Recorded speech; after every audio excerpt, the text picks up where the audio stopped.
we're doing a project for our journalism class about marriage equality. Marriage equality is also called gay marriage.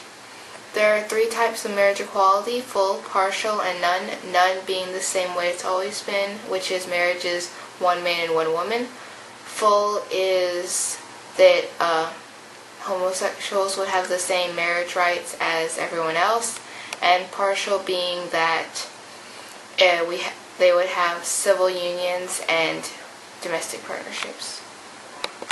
Okay, so now we're going to cover some of the arguments both in favor of and opposing marriage equality for gays and lesbians. So many of the arguments against gay marriage rights are social, political, and religious. So social views, obviously it's seen as strange, unnatural, abnormal, and it makes a lot of people uncomfortable, and sometimes they're so uncomfortable that they just do not want to have to be around it at all, and they don't think that gays should be allowed to marry because it goes against their personal views, whatever their personal views may be. Also, they see it as possibly the beginning of a slippery slope. So if we allow gays to marry, then eventually will we start allowing polygamous and incestuous and other unnatural marriages other than between one man and one woman.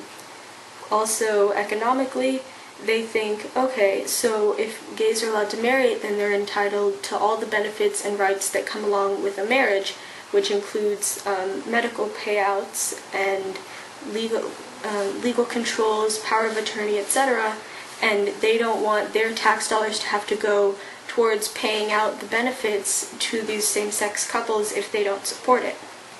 Also, religion. Here I have examples from the holy texts of the 3 major world religions, Judaism, Christianity, and Islam, that specifically list homosexuality as being a sin, and so obviously followers of this religion who would follow this text as law would be against it. So in the Torah, Leviticus 18:22, "Thou shalt not lie with mankind as with womankind, it is an abomination." Leviticus 20:13, "If a man also lie with mankind as he lieth with a woman, both of them have committed an abomination, they shall surely be put to death." And in the Bible, in the New Testament, Corinthians 6:9, do you not know that wrongdoers will not inherit the kingdom of God? Do not be deceived. Neither the sexually immoral, nor the idolaters, nor the adulterers, nor male prostitutes, nor homosexual offenders. And in the Quran 7:80, "For ye practice your lusts on men in preference to women, ye are indeed people transgressing beyond bounds." So now we'll cover the arguments in favor of full marriage equality. A lot of people, first of all, just support it because they think that, it's these 2 people, their personal life is none of our business. If they want to get married, they should be allowed to get married.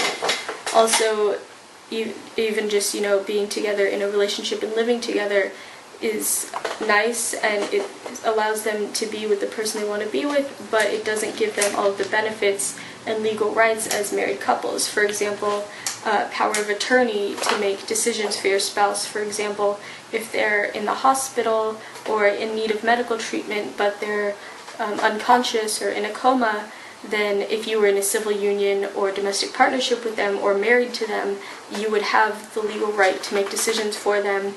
You could also receive medical benefits. For example, if your spouse or partner was working at a company and through that company they had a healthcare plan that would cover their family, well, if you weren't allowed to be married to them or be in a civil union or domestic partnership with them, then you would be exempt from those rights and you wouldn't be covered under that medical plan. So that's why people support at least allowing them to be in civil unions and domestic partnerships, if not be fully married. Also, in the Constitution, it does protect for our life, liberty, and pursuit of happiness. So if we are not allowing these people who are in love to be married, then people argue we are inhibiting their pursuit of happiness and thus violating their constitutional right. There also are protected by the Constitution is our equality, and people will argue that if you do not allow same-sex couples to marry and have the same rights as other couples, then you are first of all, creating a stigma against them, and so they're not considered equal to other couples. And you're also sending a message that it is okay to discriminate against these people based on their sexual orientation. People that are arguing against it will say, okay, the whole reason why God said that a marriage should be between a man and a woman is because they have to reproduce and they had to populate the earth. But people arguing in favor of full marriage equality will say populating the earth is no longer an issue. We have a population of 7 billion people. We have plenty of same-sex couples that will still be able to do that. And marriage should not solely be about reproduction. It should be about two people that are in love and committing to each other, being allowed to be together and be married the way that they want to be. And also, they can still adopt. And in fact, allowing gays to marry will make the adoption process easier if they can list that they have a spouse, and it will provide a more stable household for the child to grow up in. Also, in 1967, the Supreme Court case of Loving versus Virginia ruled that marriage is one of the basic civil rights of man. And so by not allowing gays and lesbians to marry, you are taking away one of their basic civil rights.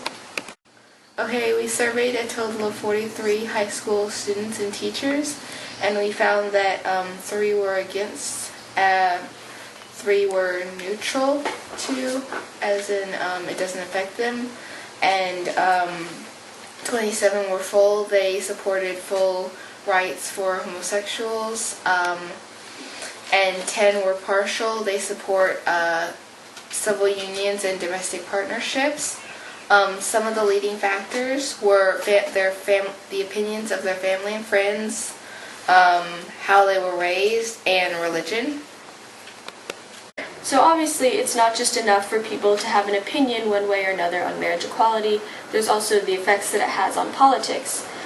Currently, there are only 3 states that do not have any legislature at all regarding same-sex marriages, and those states are New Mexico, New Jersey, and Rhode Island. There are only 9 states currently, and the District of Columbia, that allow for full marriage equality for gays and lesbians, and those states are Washington, Iowa, Maryland, Connecticut, New York, Massachusetts, Vermont, New Hampshire, and Maine. And there are 5 states which only allow civil unions and domestic partnerships, and those states are California, Oregon, Nevada, Illinois, and Delaware. All the other states do not allow for any form of same-sex marriage or domestic union or civil partnership. Okay, now that you've watched our video, could you take time to leave your response in the comments? So just sort of put what your general reaction was to our video, and then here are some questions that you could answer. What is your position on marriage equality? Do you think gays should be allowed full marriage rights? Do you think they should only be allowed to have civil unions and domestic partnerships? Or are you in favor of leaving things the way they are now, where states are either not recognizing or forbidding same-sex marriages? Also, if no matter which your opinion is, how comfortable are you around people who have opposing views of you?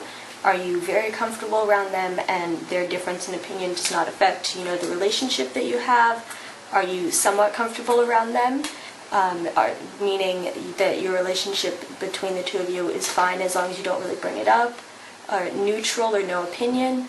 Are you somewhat uncomfortable around them? Or are you very uncomfortable around people that have the opposing view on this as you? And also, what were the major factors that influenced your decision about your position on marriage equality? And what political party do you affiliate with, and what is the general age range that you fall into?